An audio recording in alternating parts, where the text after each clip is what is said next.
Bienvenue sur Africa 24 dans cette nouvelle édition du 12-15. Voici les titres de l'actualité. Le processus démocratique tunisien à l'épreuve de l'instabilité régionale. Le pays d'Afrique du Nord pris entre l'incertitude de la situation en Algérie et la persistance du chaos libyen.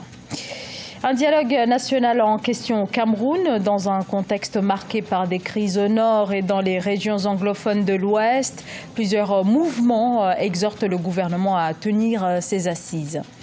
À suivre également la question du déficit budgétaire dans l'UMOA. Plusieurs pays de la zone ouest africaine voient ce déficit se creuser, dépassant les normes communautaires.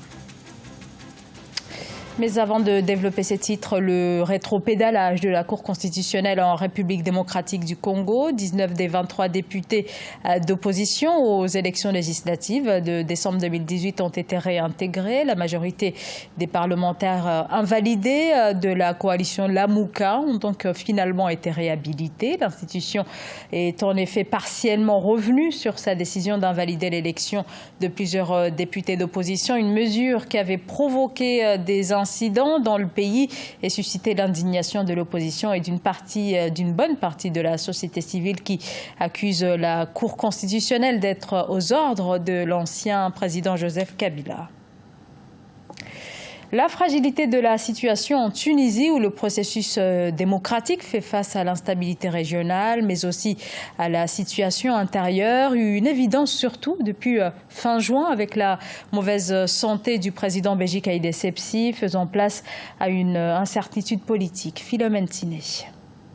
Après le printemps arabe qui a conduit à la chute de l'ex-président Ben Ali le 11 janvier 2011, la Tunisie a réussi à installer un pouvoir pacifié formé de représentants de l'ancien régime, d'islamistes et de nouvelles figures politiques. Le processus démocratique tunisien semble faire référence face aux déboires du printemps arabe, du coup d'État en Égypte, aux guerres civiles en Libye, en Syrie ou au Yémen. La Tunisie, elle a deux frontières actuelles. L'Algérie qui a entamé sa propre révolution. Et en ce qui concerne la Libye, elle passe plutôt par une période plutôt d'affrontement et une guerre civile. C'est normal que la Tunisie, elle doit faire face aux menaces de l'instabilité libyenne et aux menaces intérieures aussi. Fin juin 2019, la ville de Tunis était frappée par un double attentat suicide et un problème de santé du chef de l'État qui inquiète les populations. Ainsi, la démocratie tunisienne devient de plus en plus fragile, mais également un climat d'incertitude politique s'installe dans le pays. Les partis concernés par cette transition démocratique et qui participent activement à la mise en place d'une manière solide et constante se sont mis d'accord tout d'abord pour continuer ensemble et faire face aux menaces terroristes d'une part et faire face aussi des défis internationaux et régionaux. La Tunisie se retrouve au centre de nouvelles influences géopolitiques. Vu son positionnement géographique, le pays a accru sa coopération militaire avec les États-Unis et l'Union européenne. Dans l'actualité également, la rupture des relations diplomatiques entre la Somalie et la Guinée, décision des autorités somaliennes en réaction à la récente visite du président du Somaliland, Moussa Bihi, à Conakry. Le Somaliland, territoire qui a fait sécession de la Somalie en 1991, mais qui n'a jamais été reconnu par la communauté internationale et fait donc officiellement partie de la Somalie. 3 ans après le début de la crise dans les régions anglophones, plusieurs partis politiques de l'opposition camerounaise se disent désormais prêts à engager un dialogue formel, un dialogue national inclusif sur tous les sujets, dont celui de la sécession réclamée par les anglophones. Corinne Kamzefem. Transparence, libération des prisonniers politiques, tels sont pour le MRC, le Mouvement pour la Renaissance du Cameroun, parti d'opposition, les préalables qui garantiraient la tenue d'un dialogue inclusif national crédible. En effet, depuis plusieurs mois, les voix s'élèvent pour appeler un dialogue national, seule option pour apaiser les tensions, notamment au nord-ouest et sud-ouest du pays. Ce qui est important pour nous, c'est que ce dialogue advienne, parce qu'il faut que la paix revienne le plus tôt possible dans les régions du nord-ouest et du sud-ouest. Et donc cette évolution dans le discours du régime devrait donner lieu à ce qu'il donne des gages de son sérieux, de sa bonne foi, et ça passe donc notamment par la libération de tous les prisonniers politiques dans le cadre de la crise post-électorale, et puis également les prisonniers politiques dans le cadre de la crise anglophone. La transparence doit être au cœur du processus.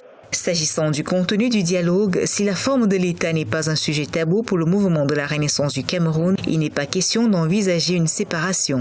La priorité pour Maurice Kamto et ses alliés a toujours été l'organisation d'un dialogue inclusif et un dialogue durant lequel toutes les questions seraient évoquées, à l'exception de la sécession.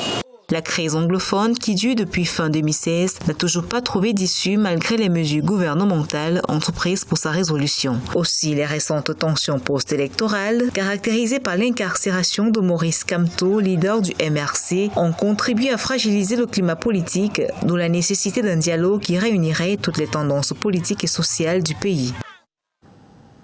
Grâce à des investissements publics massifs et à certains choix stratégiques, tout en continuant d'afficher une forte croissance, le Sénégal vient de se hisser dans la catégorie des pays à revenus intermédiaires, une croissance cependant loin d'être inclusive, d'où la remise en question par certains de cette entrée du Sénégal dans cette catégorie établie par la Banque mondiale. Reportage entre correspondants El Hadj Ndiaye. Le Sénégal intègre le groupe des pays à revenus intermédiaires selon un rapport de la Banque mondiale rendu public le 1er juillet 2019. Le pays était classé auparavant parmi les pays à faible revenu. Ce changement s'explique par la croissance récente de l'année de base des comptes nationaux pour le calcul de son produit intérieur brut qui a été publié en 2018. On est arrivé à là parce qu'on a eu une croissance soutenue. On est parti de 1,7% en 2012 et la croissance qui est continue et soutenue, nous projetons 7%, voire 9,1% entre 2020 et 2022. Ce qui nous classe évidemment avec un déficit budgétaire maîtrisé de 3%. Cette situation place le Sénégal parmi les pays ayant un revenu national brut par tête compris entre 1 026 $ américains et 3 995 $ américains. Selon le ministère de l'économie, du plan et de la coopération, le revenu national brut par habitant du Sénégal est estimé, selon le rapport, à 1 410 $ américains au titre de l'année 2018. Dans un pays où le coût de la vie est encore plus cher, vu les augmentations récentes, il serait ahurissant de comprendre qu'on est passé de pays à faible revenu à revenu moyen. Donc, ce sont en fait des calculs chimériques. Ce classement de la Banque mondiale s'explique par une bonne marche de l'économie sénégalaise selon certains acteurs. Il permettra aussi de faire appel à plus d'investisseurs qui seront attirés par un cadre macroéconomique fiable et maîtrisé. Les finances publiques se dégradent notamment dans la zone UEMOA et des questions de transparence pèsent sur la durabilité de la dette publique attribuable au déficit budgétaire croissant. Plusieurs institutions exhortent les États à se maintenir dans la norme communautaire d'un déficit budgétaire inférieur à 3% du PIB. Siamlo Victoria Sedji. En 2019, les États membres de l'Union économique et monétaire ouest-africaine risquent de dépasser la norme communautaire de 3% en matière de gestion du déficit budgétaire, s'ils prennent garde. Selon le comité de politique monétaire de la Banque centrale des États d'Afrique de l'Ouest, il est prévu cette fois-ci un gap de 2,9% du produit intérieur brut en 2019 contre 3,7% de déficit en 2018. Le risque il est réel tant qu'il n'y a pas des mécanismes forts mis en place et surtout au niveau de l'UEMOA pour contraindre les pays à revoir l'ensemble de leurs politiques économiques. De mon point de vue, cet objectif-là risque d'être encore une fois de plus caduc et dépassé. Selon le comité de politique monétaire de la BCEAO, les États doivent continuer de consolider leurs réserves de change et maîtriser l'inflation. D'ici 2021, le taux d'inflation est projeté à 1,3% en glissement annuel, conformément à l'objectif de stabilité stabilité des prix poursuivie par la BCEAO. Ces niveaux-là ne pourront être atteints que si véritablement nos pays pris individuellement ont conscience des réformes indispensables qui doivent mettre en place pour véritablement avoir de bons résultats dans les pays et ensuite le généraliser. Pour 2019, les estimations de la BCEAO portent la croissance de l'UEMOA à 6,7% contre 6,5% en 2018. Le comité se satisfait par ailleurs du dynamisme de l'activité économique observé au premier trimestre 2019. Ce journal a été réalisé par l'ensemble de la rédaction. Merci de votre fidélité. Dans un instant, une nouvelle édition de l'actualité sur Africa 24.